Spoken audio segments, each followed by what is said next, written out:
Hello friends, welcome back to my YouTube channel basic to best. आज का topic आपके लिए बहुत ही इंपॉर्टेंट होने वाला है क्योंकि इस वीडियो में हम लोग स्टडी करने वाले हैं भारत का राष्ट्रीय प्रतीक और इससे रिलेटेड वे सभी इंपॉर्टेंट क्वेश्चंस जो एग्जाम्स में रिपीटेड पूछे जाते हैं और आपके लिए बेहद ही महत्वपूर्ण है। इसलिए अगर आपने बेसिक टू बेस्ट चैनल को सब्सक्राइब नहीं किया है तो चैनल को सब्सक्राइब कर लें, बेल आइकन को प्रेस कर लें ताकि सभी वीडियो का नोटिफिकेशन आपको सही समय पर मिले। चलिए दोस्तों, हम लोग बिना टाइम पास किए हुए शुरू करते हैं इस वीडियो को फर्स्ट क्वेश्चन के साथ। तो पहला प्रश्न है, भारत के राष्ट्रीय ध्वज तिरंगा की लंबाई और चौड़ाई का अनुपात क्या है? ऑप्शन है आपके सामने 5:3, 5:3, 3:2, 3:4 और 2:3। इसका करेक्ट ऑप्शन है ऑप्शन नंबर बी। यहाँ पर आप याद रखेंगे कि लंबाई और चौड़ाई का अनुपात कैसे मापा जाता है। जैसे मान लीजिए मैंने लंबाई ले लिया 15 सेंटीमीटर और चौड़ाई ले लिया 10 सेंटीमीटर। यहाँ पर अगर दोनों का अनुपात निकालेंगे तो 15/10 यानी इसको काटेंगे तो मिल जाएगा हमको 3:2 यानी 3:2। इसी को बोला जाता है लंबाई और चौड़ाई का अनुपात। यानी कभी भी तिरंगे को बनाया जाता है तो उसके लंबाई और चौड़ाई सेटअप की जाती है ताकि उसका रेशियो 3:2 ही हो। ये ठीक है, याद रखेंगे आप। Next question, option number 2।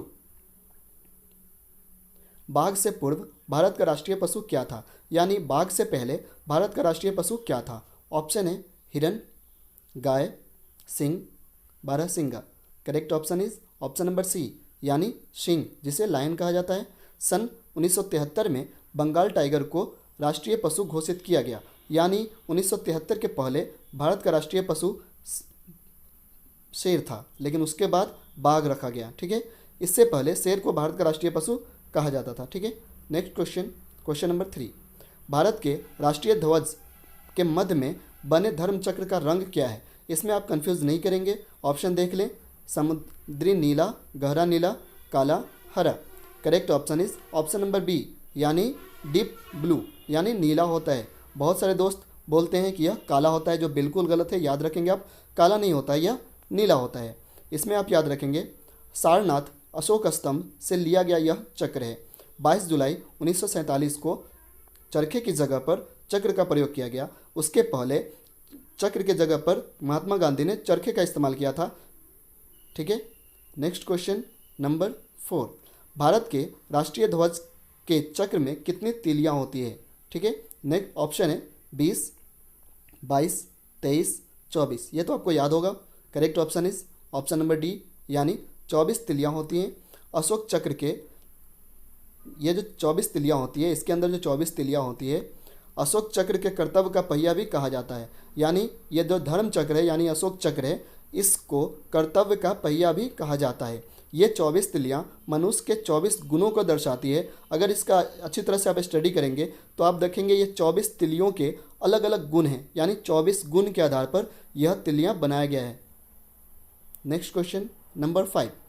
स्वतंत्र भारत के राष्ट्रीय ध्वज को डिज़ाइन निम्नलिखित में से किसने बनाया था? ऑप्शन है Mahatma Gandhi, Bankim Chandra Chatterjee, Rabindranath Tagore, Pingali Venkayya. Correct option is option number D यानी पिंगली वेंकैया ने बनाया था। Next question number 6। भारत का राष्ट्रीय गान क्या है? ऑप्शन वंदे मातरम, सारे जहां से अच्छा, जन गण मन, हिंद देश का प्यारा झंडा। Correct option is option number C यानी जन गण मन अधिनायक। इसमें आप देखेंगे। नेक्स्ट क्वेश्चन, भारत के राष्ट्रीय गान के रचयिता कौन है? Option Bankim Chandra Chatterjee, Rabindranath Tagore, Sarojini Naidu, Aurobindo Ghosh. Correct option is option number B Rabindranath Tagore. Next question number 8। राष्ट्रीय गान जन गण मन सर्वप्रथम कब और कहाँ गाया गया था? ये क्वेश्चन बहुत ही इंपॉर्टेंट है, एग्जाम्स में कई बार रिपीटेड पूछे गए हैं, बहुत ही इंपॉर्टेंट है, याद रखना बहुत ही ज़रूरी है। ऑप्शन है 1911 कोलकाता में, 1931 कोलकाता में, 1950 दिल्ली में, 1996 कोलकाता में। Correct option is option number A यानी 1911 कोलकाता अधिवेशन में कांग्रेस द्वारा राष्ट्रीय गान सर्वप्रथम गाया गया था। याद रखेंगे यह बंगाली और हिंदी भाषा में गाया गया था। यह भी याद रखेंगे आप किस लैंग्वेज में फर्स्ट टाइम गाया गया था, तो बंगाली और हिंदी भाषा में। Next question number 9। भारत के राष्ट्रीय गान जन गण मन को पूरा करने में कितना समय लगता है? यानी कितने समय में हम लोग को पूरा कर देना चाहिए? ऑप्शन है 50 second, 52 second, 55 second, 59 second. Correct option is option number B यानी 52 सेकेंड, 52 सेकेंड्स में यह अवधि होती है। Next question number 10। भारत का राष्ट्रीय गीत क्या है? ऑप्शन जन गण मन अधिनायक जय है, हिंद देश का प्यारा झंडा, वंदे मातरम, सारे जहाँ से अच्छा। Correct option is option number C, यानी वंदे मातरम। राष्ट्रीय गीत वंदे मातरम है और राष्ट्रीय गान क्या है? जन गण मन। ठीक है। नेक्स्ट क्वेश्चन नंबर 11, भारत के राष्ट्रीय गीत के रचयिता कौन है? Rabindranath Tagore, Bankim Chandra Chatterjee, sir Mohammad Iqbal, Sarojini Naidu. Correct option is option number B, यानी बंकिम चंद्र चटर्जी। याद रखेंगे, राष्ट्रीय गीत के रचयिता बंकिम चंद्र चटर्जी, लेकिन राष्ट्रीय गान के रचयिता रविन्द्रनाथ टैगोर। कंफ्यूज नहीं करेंगे। नेक्स्ट क्वेश्चन नंबर 12, भारत का राष्ट्रीय गीत वंदे मातरम सर्वप्रथम कब गाया गया था? ऑप्शन है 1896, 1876, 1906, 1907। Correct option is option number A, यानी 1896। कंफ्यूज नहीं करेंगे, बिल्कुल भी कंफ्यूज नहीं करेंगे, क्योंकि राष्ट्रीय गान कब है? 1911 में। राष्ट्रीय गान है 1911 में, राष्ट्रीय गीत है 1896 में। ठीक है। नेक्स्ट क्वेश्चन नंबर 13, भारत के राष्ट्रीय गीत के गाने की अवधि क्या है, यानी समय कितना लगता है? Option 52 second, 60 second, 65 second, 90 second. Correct option is option number C, 65 second लगता है। याद रखेंगे। नेक्स्ट क्वेश्चन नंबर 14, भारत का राष्ट्रीय गीत वंदे मातरम किस ग्रंथ से अंकलित है, यानी किस ग्रंथ से लिया गया है? ऑप्शन मुंडकोपनिषद, मुंडकोपनिषद, कठोपनिषद, आनंद मठ, भारत भारती।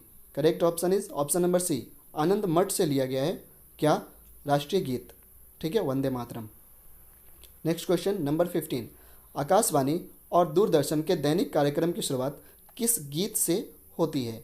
ऑप्शन राष्ट्रगान से, राष्ट्रगीत से, गिटार की धुन से, फिल्मी धुन से। करेक्ट ऑप्शन इज बी, यानी राष्ट्रगीत से स्टार्ट होती है दूरदर्शन और आकाशवाणी के सभी कार्यक्रम। नेक्स्ट क्वेश्चन नंबर 16, भारत के राष्ट्रीय प्रतीक में निम्नलिखित में से कौन सा पशु दृष्टिगत नहीं है, यानी कौन सा पशु भारत के राष्ट्रीय प्रतीक में दिखाई नहीं देता है? ऑप्शन सी, सांड, घोड़ा, हिरन।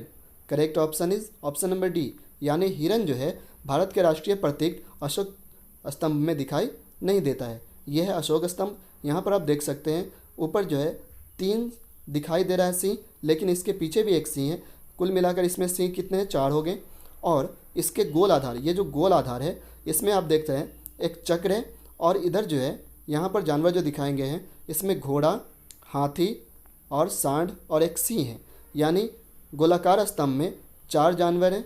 और ऊपर भी ये जो है मुकुट, इसमें भी 4 है। याद रखेंगे आप, इसमें हिरन नहीं है।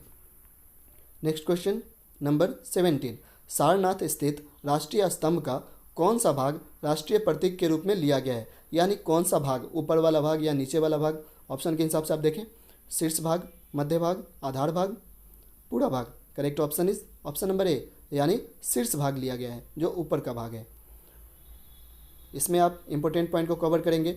भारत का राष्ट्रीय चिन्ह अशोक स्तंभ है। राष्ट्रीय चिन्ह, भारत का राष्ट्रीय चिन्ह अशोक स्तंभ है। यह मौर्य सम्राट अशोक द्वारा सारनाथ में बनाए गए स्तंभ से लिया गया है। ठीक है, किसने बनवाया था? सम्राट अशोक ने बनवाया था। और ये किस साम्राज्य से थे? तो मौर्य साम्राज्य से थे। ठीक है, यह 26 जनवरी 1950 में अंगीकृत किया गया था, यानी 26 जनवरी 1950 से इसे अंगीकृत लागू किया गया था।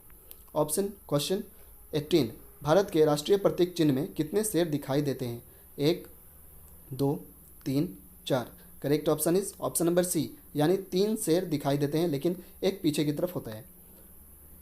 इसमें इंपॉर्टेंट पॉइंट कवर करेंगे आप। मूल रूप से इसमें 4 शेर होते हैं जो चारों दिशाओं की ओर मुंह किए हुए हैं। इसके नीचे एक गोलाकार आधार है जिस पर हाथी, घोड़ा, सांड और एक सिंह बना हुआ है। ठीक है। नेक्स्ट क्वेश्चन नंबर 19, भारत का राष्ट्रीय पशु कौन सा है? वर्तमान में पूछा जा रहा है कि वर्तमान में भारत का राष्ट्रीय पशु कौन सा है? चीता, गेंडा, बाघ, सिंह। Correct option is option number C, यानी बाघ। इसमें आप याद रखेंगे एक पॉइंट, वैज्ञानिक नाम, बाघ का वैज्ञानिक नाम पैंथेरा टाइग्रिस है।